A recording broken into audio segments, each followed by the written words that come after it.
a Saddleback large classic briefcase in chestnut brown, and I wanted to share with you kind of my break-in procedure on what I did to break in a brand new bag.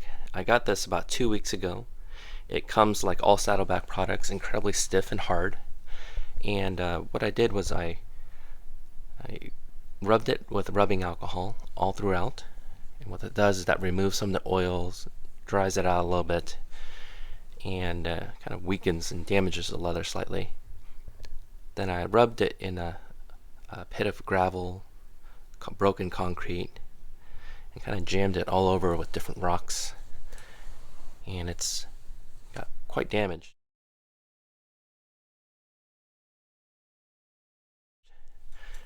Then what I did was I used Chamberlain's leather milk to clean it up, spritz it with some water, and after it dried I rubbed several coats of the oils on it. I used a little bit of neat's foot oil. What that did is that softens the leather, and it also darkens it quite a bit. These straps were replacement straps. They got a little damaged from a different occurrence, and Saddleback sent me some new ones. You can see the differences in that color. The other modification I made was the handle comes with this pipe inside to create that form and shape. What I did was I didn't like that feel, so here's the pipe, and I cut it out with a pair of snips and then just really muscled it out and pulled it out. And so now the handle flattens up when you hold it, and I really like that feel. Makes it much softer, more natural for me, in my opinion. And I got an extra belt. So what I did was I clipped it to these two D-rings, and it becomes a really useful belt to cinch onto your rolling bag at the airport. So it straps on, the handles go through here. And the other thing I also wanted to show for you is just a new lining that Saddleback uses. So a lot of videos you see on YouTube are just the older type of lining. This is what they consider their newer lining. It's almost like a suede-like material. It's still pigskin, incredibly strong, but much softer. Mine's gotten quite dark. I rubbed it down with a little bit of otter wax, and so it's gotten a little bit darker, a little bit grungier, which is what I prefer. And in contrast, this pouch is the older generation, and it has this dark pigskin. A lot of people say it feels like plastic.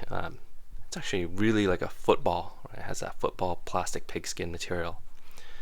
Definitely really like the newer. That's what caused me to kind of upgrade from my Messenger to this large briefcase. I would say after doing this break-in, you can see how it kind of settles down when it sits. It's not as stiff, very relaxed, much more comfortable carrying. What I also do is I use the pouch, which clips onto the handle D-rings. There we go. And it gives me access on the outside, quick access to things like journals, pens. I also use the back quite a bit just for quick access items, and then everything else becomes just part of the carry. So that's the kind of general modifications I made. I also rubbed the edges a little bit with wax. That's starting to kind of fuzz out already. But that's the general change. I'm not sure you can see some of the scratches here, but here's a scuff that got quite scuffed up during the break-in procedure. You see the leather is a little bit wrinkly. That's from the alcohol. It causes damage to the leather. But this thing's a beast, so I have no worries about that. Just definitely love the look. A little bit more rugged. Definitely not for everyone, so be careful if you want to go down this route. But definitely it accelerated just some of the scratch and wear in process. And so this is almost a brand new bag, but it feels like my 2-year-old Messenger. Let me know if you have any questions.